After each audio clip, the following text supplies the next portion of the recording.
Today's question is, how do religion, the idea of God, and the scientific understanding of the universe truly relate? Are they compatible ways of explaining reality or fundamentally different paths to truth?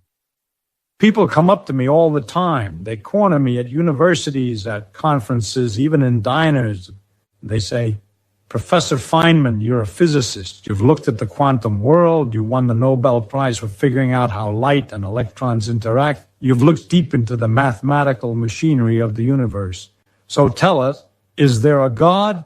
Did somebody make all this? What is the absolute, final, ultimate truth of the universe? They want a neat little package. They want me to hand them a mathematical equation that either proves there is a grand, bearded man in the sky watching over them, or they want an equation that definitively proves there isn't, so they can feel very smart and superior. They want certainty. They are desperate for certainty. They want a warm blanket to wrap around their existential terror so they can sleep peacefully at night. Well, if you're looking for a warm blanket, then go away, because I don't have a warm blanket for you. What I have is a freezing cold, pitch black, infinitely vast expanse of a universe that is so bizarre, so completely alien to human common sense, and so magnificently indifferent to your personal neuroses that it will make your head spin. But if you have the courage to let go of your absolute certainty, if you're willing to stand on the edge of the abyss, look into the terrifying dark and say, I don't know, then stay. Because I promise you, the actual, observable, thrilling reality of our magnificent ignorance is 1 billion times more beautiful than any myth, any fairy tale, or any religious text human beings have ever invented. Let's start with a very simple idea, the idea of beauty. I have a friend who's an artist, and he's got a habit of taking a view which I completely disagree with. We'll be walking along, and he'll hold up a flower, and he'll say, look how beautiful this is. And I'll agree, it's a pretty flower. But then he'll say, I, as an artist, can see how beautiful this is.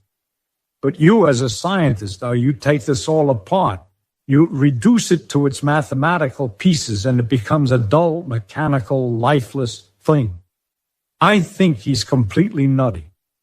First of all, the beauty that he sees is available to me and to everyone else. I am perfectly capable of appreciating the aesthetics of a flower, the red of the petals, the shape of the stem, but at the same time, I see so much more about that flower than he sees.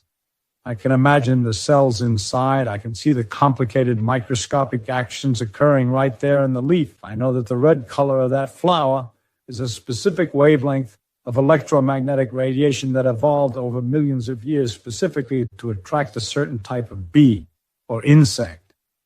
Now, think about what that means. That's fascinating. That means insects can see color, which immediately provokes a question. Does an insect have an aesthetic sense? Why does the universe have this rule where biological organisms are attracted to specific frequencies of light? And then I can go deeper. I can look at the molecules making up the cells, the carbon atoms, the electrons buzzing around the nuclei, following the probabilistic rules of quantum mechanics. There is a beauty at the scale of 1 centimeter, yes, but there is also a breathtaking, dizzying beauty at the scale of 1/10 of a millimeter and at the scale of a nanometer. The scientific knowledge, the process of pulling the flower apart, does not subtract from the mystery. It only adds. It adds excitement. It adds awe. It adds a deep structural poetry that my artist friend is completely blind to. I don't understand how investigating nature could ever subtract from its beauty. Now, I want you to take that flower, and I want you to expand it. Expand it to the size of the entire cosmos. Because this is exactly what happens when we talk about religion and science. The religious person looks at the universe, the stars, the earth, human consciousness, and says, look how beautiful it is. God made it. It's a miracle. Don't take it apart. Don't question it too deeply. You just read the holy book, accept the mystery, and leave it alone, or you'll ruin the divine magic. But the scientist looks at the universe and says, look how beautiful it is. Let's figure out how it works. And when we start looking, when we start pulling the universe apart to see the gears and the springs, what we find is so astonishing, so unimaginably grand, that it makes the ancient religious stories look exactly like what they are. Stories written by frightened, ignorant people in the Bronze Age who didn't even know where the sun went when it got dark. When people ask me about God, I always have to stop them and say, wait a minute, which God are you talking about? Because there are two fundamentally different concepts of God, and we mix them up all the time. So there is the first God. Let's call him the God of the physicists or the God of the philosophers. This is the idea of a grand architect, the ultimate source of the laws of physics, the prime mover. When a physicist looks at the mathematical rules of nature, when you look at how perfectly gravity curves space-time, or how the strong nuclear force binds protons together, or the elegant symmetry of Maxwell's equations governing electricity and magnetism, you cannot help but be struck by how incredible the rules of the game are. And if you want to look at those beautiful mathematical rules and say, well, a supreme abstract intelligence must have written them, I cannot definitively prove you wrong. Science cannot disprove the existence of a grand geometrician who wound up the cosmic clock 13.8 billion years ago and simply let it tick. But nobody actually prays to the God of the physicists. Nobody asked the grand geometrician for a bicycle for Christmas, which brings us to the second God, the personal God, the God of human religions. This is the God who purportedly parted the Red Sea, the God who dictates whether you should eat pork or what day of the week you are allowed to turn on a light switch, the God who cares deeply about who you sleep with and in what position, the God who listens to the prayers of a mother in Ohio asking for her son's football team to win the state championship, while simultaneously ignoring the prayers of a child starving to death in another part of the world. This is the God of the dogma. And this is where, as a man of science, I hit a massive, impenetrable wall. Because when you look at the physical reality of the universe, the idea of this personal God becomes completely, laughably disproportionate. Let me explain what I mean by disproportionate. I want you to really, truly think about the scale of the universe. Just for a moment, step outside your daily routine. Forget about your job, your mortgage, your argument with your neighbor, and look up. You live on a planet, the Earth, and it seems big to it. But the Earth is just a tiny, wet piece of rock orbiting a completely average, unremarkable yellow dwarf star we call the Sun. The Sun is 1,000,000 times bigger than the Earth. You could fit 1,000,000 Earths inside the Sun, and our Sun is just one star in our local neighborhood, a swirling galaxy we call the Milky Way. Do you know how many stars are in the Milky Way? 100 billion. 100 billion suns. Many of them are thousands of times larger than our own, burning with a ferocity we cannot comprehend. Our entire solar system is just a speck of dust sitting on the outer spiral arm of this massive galactic pinwheel, a pinwheel so large that it takes light, which travels at 186,000 miles per second, fast enough to go around the Earth 7 times in 1 second. It takes that light 100,000 years just to cross from one side of our galaxy to the other. For a long time, humanity thought the Milky Way was the entire universe. That was big enough, wasn't it? But then in the 1920s, a man named Edwin Hubble looked through a telescope at Mount Wilson in California. He looked at these little fuzzy patches in the night sky that people thought were just clouds of gas within our galaxy. Hubble measured the light coming from them, and he realized a terrifying truth. They weren't clouds of gas. They were other galaxies, completely separate from ours. How many other galaxies are there in the observable universe based on our best modern telescopes, peering into the deepest, darkest patches of space, we estimate there are roughly 2 trillion galaxies. 2 trillion galaxies, each containing hundreds of billions of stars, each star potentially hosting its own system of planets. We are talking about an expanse of space stretching 93 billion light years across. It is an ocean of cosmic fire and freezing vacuum so vast that the human brain biologically cannot process the numbers. The math just becomes a dull ache in your prefrontal cortex. And then there is the time. Oh, the sheer depth of time. The universe has been expanding for 13.8 billion years, for billions of years before the Earth even existed. Giant stars were born in massive nebulas. They burned violently for millions of years, collapsing under their own gravity, and then exploding in magnificent, blinding supernovas. They forged the heavy elements in the universe, the carbon, the oxygen, the silicon, the iron, and scattered them across the dark void. This silent, violent ballet happened over and over and over again. Galaxies collided. Black holes swallowed whole star systems. The universe was boiling and expanding and evolving in the dark for 9 billion years before the cloud of dust that would become our solar system even began to coalesce.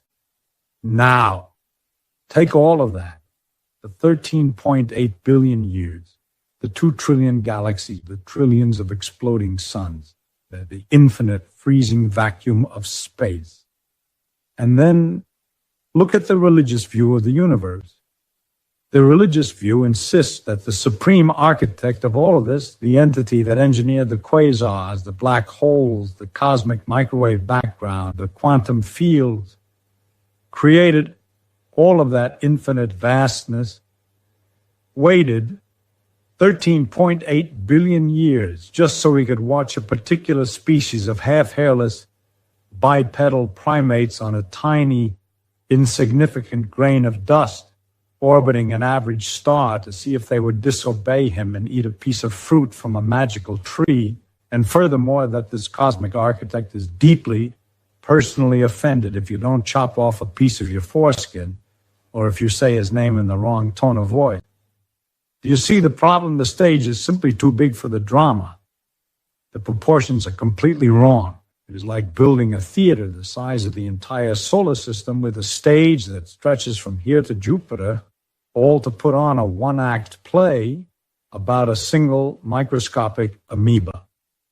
The scale of the universe that modern astronomy and physics have revealed makes the anthropocentric religious stories look utterly parochial. They look exactly like what they are, local tribal myths, written by ancient human beings who didn't know what a galaxy was, who believed the Earth was a flat disk at the center of everything, and who modeled God after their own local tyrannical kings, a king who gets jealous, who gets angry, who demands praise, who needs blood sacrifices, and who takes sides in human land disputes. When you discover the real universe, the actual universe, the idea that the creator of all this staggering vastness is deeply concerned with the minutiae of human behavior is simply unbelievable. It's an insult to the universe. It's too small an idea for such a grand reality. But it's not just the physical scale that causes a friction between science and religion. There is a fundamental, structural, irreconcilable conflict in the very way these two systems operate. It's a hardware issue. It's an issue of epistemology, how we claim to arrive at the truth. Let's look at the mechanism of science. What is science? A lot of people think science is a big book of facts you have to memorize in high school. That's wrong. Science is not a body of facts. Science is a method. It is a very specific way of thinking, a way of interrogating nature. And the absolute beating heart of the scientific method, the most sacred principle we have, is doubt, uncertainty. In science, we say, I have an idea about how the world works. Let's design an experiment to test it. If the results of the experiment disagree with your idea is wrong. I don't care how beautiful your idea is. I don't care how smart you are, what your name is, or how many degrees you have. If your theory disagrees with the observable experiment, it is wrong, period. That is the ultimate rule. And because of this rule, a scientist must always leave the door open to doubt. Even our most cherished, successful theories, Newton's laws of motion, Einstein's general relativity, the standard model of particle physics, we don't call them absolute, unchangeable, divine truths. We say these are the best models we have right now. They work incredibly well, but they might be incomplete. Tomorrow, someone might do an experiment in a particle accelerator that shows a flaw in the theory, and we will have to change it. We are comfortable with uncertainty. In fact, we revel in it. Ignorance is the engine of scientific discovery. If we knew the absolute truth about everything, we'd be out of a job. When a scientist looks at a phenomenon they can't explain, they don't panic. They don't fall to their knees and weep. They get excited. They say, I don't know, how wonderful. Let's find out. Now contrast that with the mechanism of religion. It operates on the exact opposite principle. The core mechanism of religion is faith. And what, practically speaking, is faith? Faith is the conscious decision to believe in something despite a complete lack of evidence, or even worse, in the face of actively contradictory evidence. In the religious framework, certainty is viewed as a virtue. To doubt is a sin. To question the word of God or the sacred text or the prophet is a sign of moral weakness. You are commanded to believe without seeing. You are told that the answers were already written down 2,000 years ago by people who thought illnesses were caused by demons, and your only job is to obey. Do you see the fatal collision here? How can a human mind function at its highest possible capacity if it is simultaneously holding on to absolute, unquestionable certainty and absolute rigorous doubt? You can't. If you start an investigation with the premise that you already know the ultimate answer because the Holy Book told you so, you are not doing science, you are doing apologetics. You are working backward from a conclusion, cherry-picking the data that fits your comforting story, and ignoring the vast, messy reality of the universe that doesn't fit. When I was a younger man working on the Manhattan Project in Los Alamos and later doing my research at Cornell and Caltech, I spent my life wrestling with the invisible world, the world of subatomic particles, electrons, photons, muons, quarks. Let me tell you something about the quantum world. It is absolutely crazy. It doesn't make any intuitive sense whatsoever. Down there, at the level of the atom, the laws of classical physics completely break down. Particles can exist in a superposition, meaning they are in multiple states or places at the exact same time.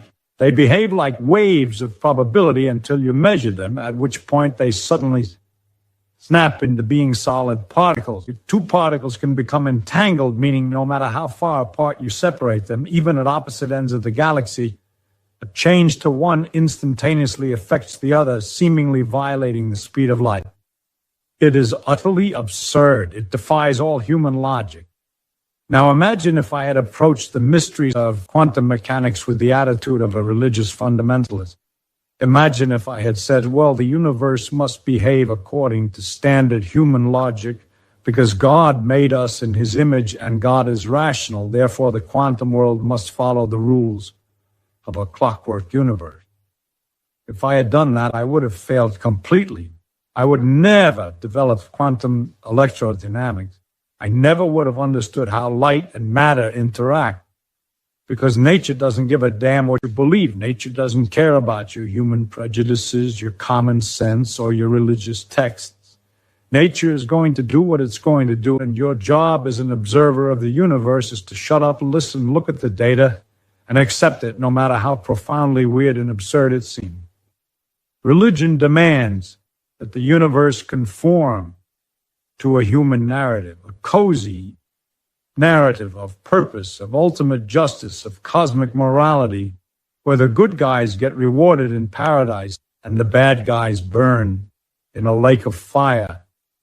Science looks at the universe and says there is zero evidence of a human narrative out there in the stars.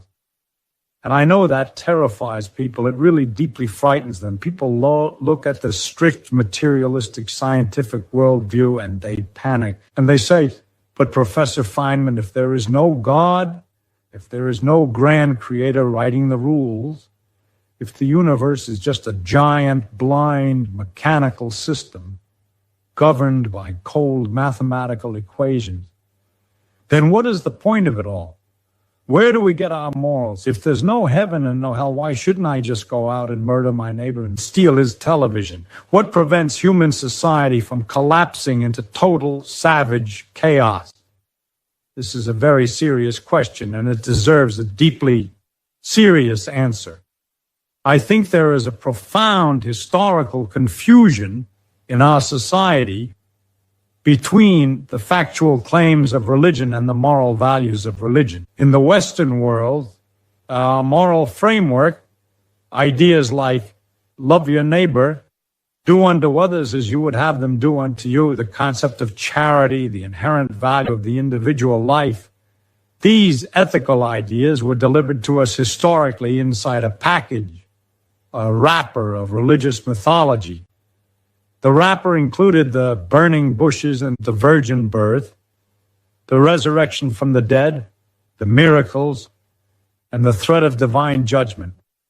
For centuries, people genuinely believed that you couldn't have the ethical contents without the mythological wrapper.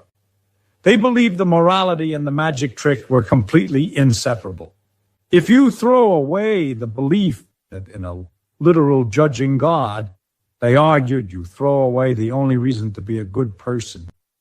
But I think human beings are finally growing up. I think we are reaching a level of intellectual and emotional maturity where we can separate the ethical values of human brotherhood from the dogmatic facts of ancient theology. Think about it logically for just a minute. Do you really need the threat of eternal agonizing torture in a supernatural lake of fire to stop you from killing your neighbor?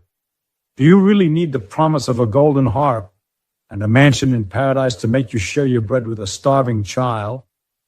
If the absolute only reason you are behaving as a decent moral person is because you think an invisible, omniscient dictator is watching your every move on a cosmic security camera, ready to punish you if you step out of line, then you aren't actually a good person at all.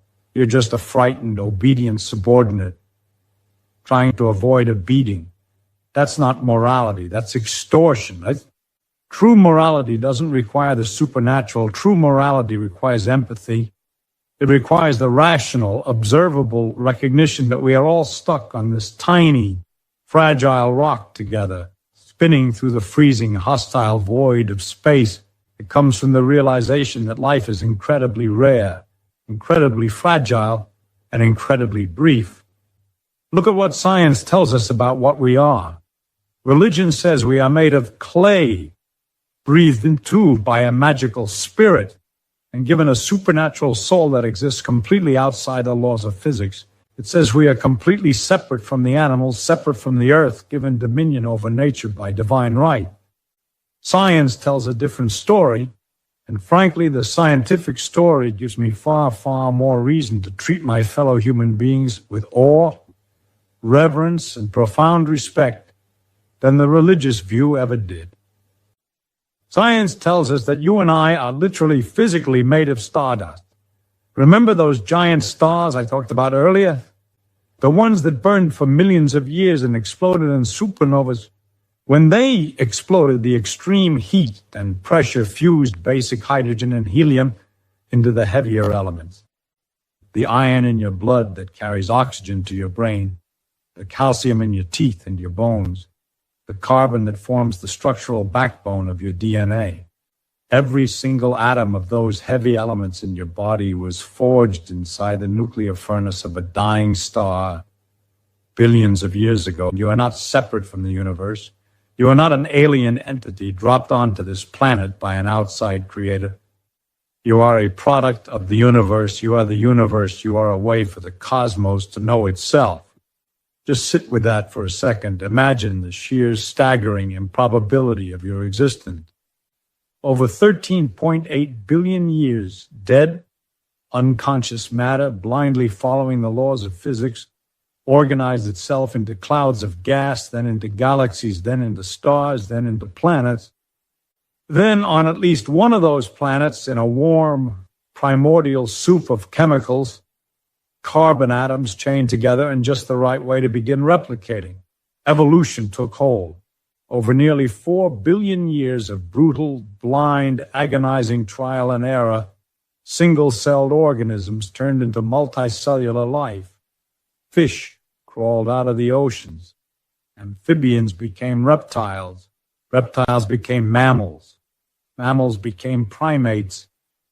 And finally, the atoms organized themselves into a structure so phenomenally complex, the human brain with its 86 billion neurons and trillions of synaptic connections, that the matter literally woke up. The universe became conscious. It opened its eyes, looked up at the very stars from which it was born, and began to wonder. It began to do mathematics. It began to write poetry. It began to feel love. We are the universe experiencing itself. Doesn't that give you chills? Doesn't that evoke a sense of deep spiritual awe that is just as profound, if not vastly more profound, than walking into a dark cathedral and listening to a man in a robe chant in Latin? When I look at the night sky, I don't see a painted ceiling constructed by an old man with a beard. I see my own origin. I see a vast, ancient, dynamic, terrifyingly beautiful system of which I am an integral, temporary, completely astonishing part. Ah, the religious person says, but what about the soul? What about life after death? Professor Feynman, your science gives us no hope for eternity. Science says that when you die, your brain stops functioning, your consciousness vanishes, and you just rot in the ground. That's entirely too depressing to accept. Is it? I honestly don't think it's depressing at all. In fact, I think the absolute frantic insistence on human immortality is a symptom of incredible, unwarranted arrogance. We are so self-important, so obsessed with our own egos, that we simply cannot fathom a universe that continues to exist without us to witness it. We think our individual daily consciousness is so incredibly vital to the functioning of the cosmos that it simply must be preserved forever in some ethereal spiritual dimension. Why? Why must it? Think of a symphony. You go to a concert hall, and the orchestra plays Beethoven's Ninth. It is magnificent. It sweeps you up. It brings you to tears. It fills the room with complex, beautiful vibrations. And then it ends. The musicians pack up their instruments and go home. Do you demand that the symphony play forever, infinitely, without stopping, in order for it to have had meaning? Of course not. The fact that the symphony has a beginning, a middle, and an end is part of its structure. Its fleeting nature is exactly what makes it beautiful and precious. I look at a human life the exact same way. The fact that it is temporary is what gives it its immense value. We have this tiny, incredibly brief window of light, maybe 80 or 90 years if we are very, very lucky, sandwiched between two impossibly vast eternities of darkness. You were completely dead, unconscious, and non-existent for 13.8 billion years before you were born, and it didn't bother you in the slightest. You will be dead for billions of years after you pass away. This one life, this fleeting spark of biological consciousness is your one and only chance. It is your only chance to learn, to love, to explore, to laugh, to suffer, to help others, and to figure out how the universe works. If you genuinely believe that this physical life is just a temporary waiting room, a mere dress rehearsal for an eternal paradise, you might not take it as seriously. You might tolerate injustice or squander your time thinking, oh, it doesn't matter, the real reward comes after I die. But if you deeply, truly know that this is it, that this is the one and only show, you are compelled by the laws of basic decency to make it magnificent. You are compelled to treat others well, because this is their only chance at existence too. I want to be very clear about something. I am not saying that religious people are stupid. Far from it. That's a cheap, intellectually lazy argument. Some of the most brilliant, paradigm-shifting minds in the history of human civilization were deeply, obsessively religious. Take Isaac Newton, arguably the greatest physicist who ever lived. He invented calculus, formulated the laws of motion, and explained universal gravitation. But Newton spent more time secretly writing bizarre theological treatises on biblical prophecy and alchemy than he did on physics. He was deeply religious. But here is the fascinating thing about Newton. He was brilliant in spite of his religious dogma, not because of it. When Newton was doing his physics, he was observing nature. He was calculating the orbits of the planets. He was mathematically rigorous.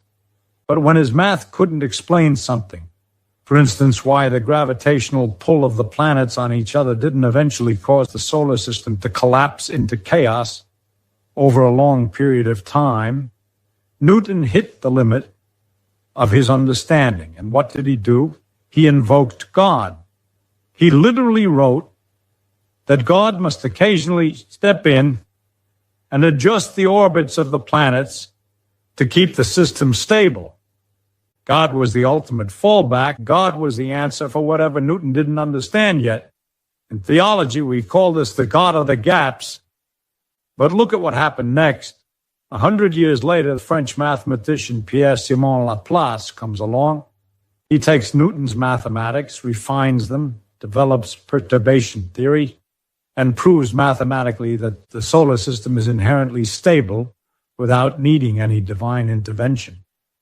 When Napoleon asked Laplace why he didn't mention God in his massive book on celestial mechanics, Laplace famously replied, "I had no need of that hypothesis. This is the inherent danger of the God of the gaps. As science progresses, the gaps get smaller. Thousands of years ago, we didn't know what caused lightning or thunder, so we invented Zeus throwing thunderbolts from Mount Olympus and Thor smashing his hammer in the clouds. It was an explanation that comforted us. But then we discovered electromagnetism, atmospheric pressure, and electrostatic discharge. Suddenly, Zeus and Thor were completely out of a job. They were retired to the realm of mythology. We didn't know how the incredible, staggering diversity of life on Earth came to be. We couldn't imagine how something as complex as a human eye could exist without a watchmaker to design it. So we said God meticulously designed every single species by hand, but then Charles Darwin sailed on the Beagle, looked at the finches, and discovered evolution by natural selection. We suddenly realized that nature didn't need a top-down designer. It just needed massive amounts of time, genetic mutation, and environmental pressure. The complexity was built from the bottom up. Every single time science makes a new discovery, the domain of God shrinks. If you base your religious faith on the things we do not yet understand, your God is in a state of constant retreat, constantly being pushed further and further into the shadows by the relentless light of scientific inquiry. That is a very, very insecure foundation for belief. Some people try to adapt. They say, okay, fine, God doesn't throw the lightning and God didn't manually design the finch, but God created the Big Bang. God is the spark that started it all. Maybe, but that is retreating to the very edge of the universe. It's putting God in the ultimate final gap, the origin of the cosmos itself. And while cosmologists and theoretic physicists haven't completely figured out the exact mechanism of the Big Bang yet, we are working on it. We are looking into quantum gravity, string theory, the multiverse. What happens when we close that gap too? Where does God go then? So where does that leave us as modern, rational human beings if we strip away the myths, the comforting stories, the eternal rewards, and the divine watchers?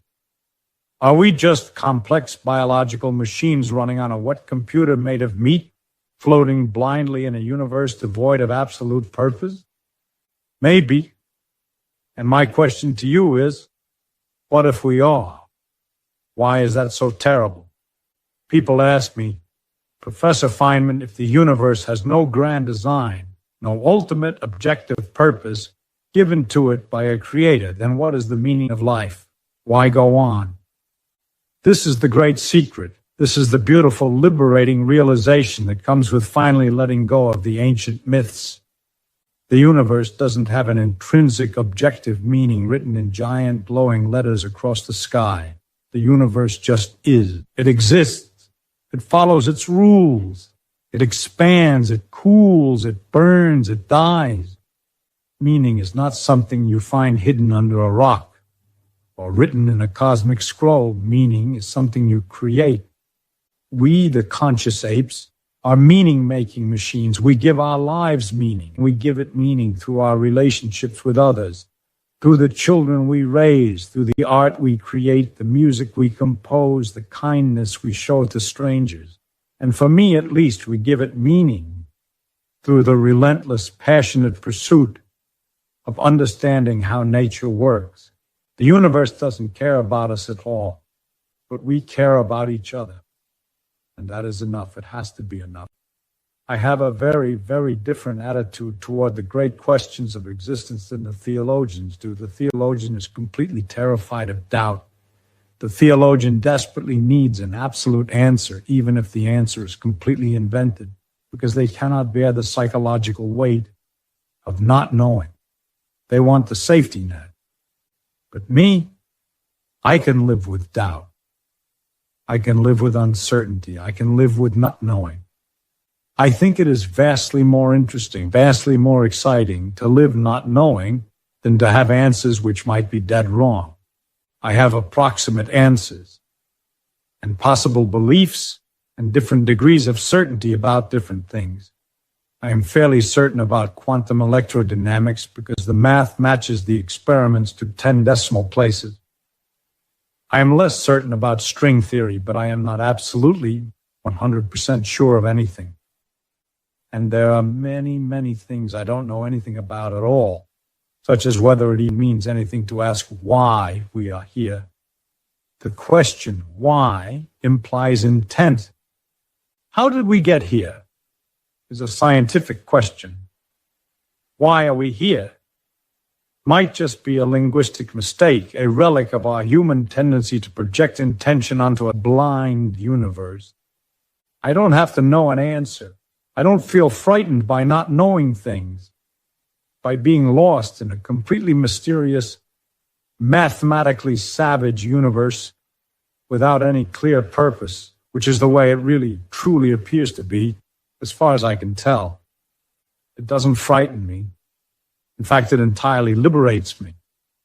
Think of the sheer, unadulterated arrogance of a religious system that claims to possess the absolute truth, to stand on a tiny, fragile speck of blue dust orbiting a boring star in the middle of a universe containing 2 trillion galaxies and spanning 93 billion light years, and to confidently say, I know exactly who created all of this, I know exactly what he wants me to eat on Thursday, and I know exactly what happens to my consciousness after the electrical activity in my brain stops. It's preposterous. It's a laughable insult to the vastness, the complexity, and the majesty of nature. The true scientific attitude is one of deep, profound, almost overwhelming humility. We look up at the cosmos, we look down into the quantum foam, and we say, we don't know. We have figured out a few things, sure. We know about electromagnetism. We know how to split the atom. We know about gravity curving space. We know about the strong and weak nuclear forces. We have built tools that allow us to see the cosmic microwave background radiation from the birth of the universe. We have unlocked the sequence of the human genome. We've done a lot of incredibly good, clever work. Humanity should be proud of itself, but the total amount of our knowledge, the sum total of everything we have figured out in the last 400 years of the scientific revolution, is just a tiny, microscopic drop of water in a vast, endless ocean of total ignorance. And that right there, that is where the real adventure lies. If religion were completely true, the adventure would be entirely over. Everything is already written in the old book. The rules are set. The origin is known. The destination is known. All you have to do is read the book, blindly obey the rules, suppress your curiosity, and wait to die so you can go to the promised paradise. How incredibly, painfully boring. It's like reading a mystery novel where someone circled the killer's name on the first page. But because the universe is an open mystery, because there are still massive structural secrets hiding in the quantum foam, in the event horizons of black holes, and in the mysterious dark energy that is actively tearing the cosmos apart, the adventure is just beginning. We get to be the detectives of the cosmos. We get to turn over the cosmic rocks and see what's scurrying underneath. We get to build bigger particle accelerators, bigger space telescopes, and push the boundaries of human understanding further and further into the dark unknown. And you know what the most fascinating, beautifully frustrating part of it all is? Every single time we solve a mystery, the answer we find usually uncovers 3 more mysteries we never even knew existed. We figured out that galaxies are moving away from each other. Great. We solved it. The universe is expanding, probably from a big bang. But wait. Then in the 1990s, we looked closer. We measured the light from distant supernovas, and we realized the expansion isn't just happening. It is accelerating. The galaxies are flying apart faster and faster every single day. Why? What invisible force is pushing the universe apart? We have absolutely no idea. We call it dark energy, which sounds very sophisticated, but is literally just a fancy placeholder name for we haven't got a damn clue what this is. It makes up 68% of the universe, and we don't know what it is. That is the thrill of it. The universe is a puzzle that gets bigger the more pieces you put together. Now, as we push further and further down this road, as we drill deeper toward the ultimate foundational laws of physics, a very strange and provocative question arises. Some of my colleagues in theoretical physics deeply believe that eventually, if we do enough math and build enough colliders, we will find the theory of everything, a single, elegant, unified mathematical equation, maybe an inch long, that explains all the forces of nature. Gravity, electromagnetism, the nuclear forces all tied up in one neat little package. They think we will eventually reach the absolute bottom of the well of knowledge. If we find that ultimate theory, will we finally find the God of the philosophers? Will that one-inch equation truly be the mind of the Creator? I don't know. But frankly, I strongly suspect that nature is far more clever, far more imaginative, and far more relentless than that. Nature's imagination always outstretches man's imagination. Every single time human beings think we have boxed nature into a neat little corner, every time we think we have found the absolute, fundamental, indivisible building block of reality, nature laughs in our faces and opens a trapdoor beneath us. We thought the atom was indivisible. The word atom literally means uncuttable in Greek. Then we smashed it, and we found electrons orbiting a dense nucleus. Okay, we thought the nucleus is the bottom. Then we smashed the nucleus, and we found protons and neutrons. Aha! The fundamental particles. But then we smashed the protons together at nearly the speed of light, and what did we find? Quarks. What is inside a quark? What is a quark actually made of? Is it a point particle? Is it a vibrating string of multidimensional energy, as the string theorists claim? Are they loops of quantum space-time? We do not know. It's like an endless, infinite set of Russian nesting dolls. And every time you open one doll, the doll inside is not just smaller, it's playing by a completely different set of physical rules. So I want to leave you with a thought that might keep you awake tonight. Not with fear, not with the existential dread of eternal damnation, but with an insatiable, burning, irrepressible curiosity. You came here, you listened to this screen looking for a definitive answer about God, about religion, and about the ultimate nature of the universe. You wanted to know what is waiting at the very end of the long road of discovery. But what if What if the absolute greatest secret of the cosmos is that there is no end to the road at all? What if the universe is not a crossword puzzle waiting to be finally solved, but an infinitely deep fractal of complexity? What if every single answer we ever find is merely a doorway into a deeper, a vastly more profound mystery? Imagine a future, millions of years from now. Imagine that human beings somehow survive our own stupidity. Our descendants have spread out across the stars. They are exploring the farthest reaches of the galactic superclusters. They are manipulating matter and energy at scales we literally cannot fathom. They have built technologies that look like pure magic to us.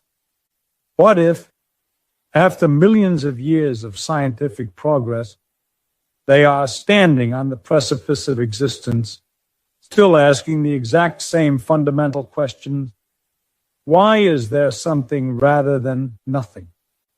Imagine reaching out to grasp the absolute final truth of existence, expecting to finally pull back the curtain and see the face of the ultimate creator, or the final, elegant one-inch equation of everything, only to pull back the curtain and find, well, wouldn't you like to find out? Keep looking, keep asking, keep doubting every single absolute truth you are ever handed, because the exact moment you convince yourself that you finally know the answer, that is the exact moment you stop seeing the magic. Thank you.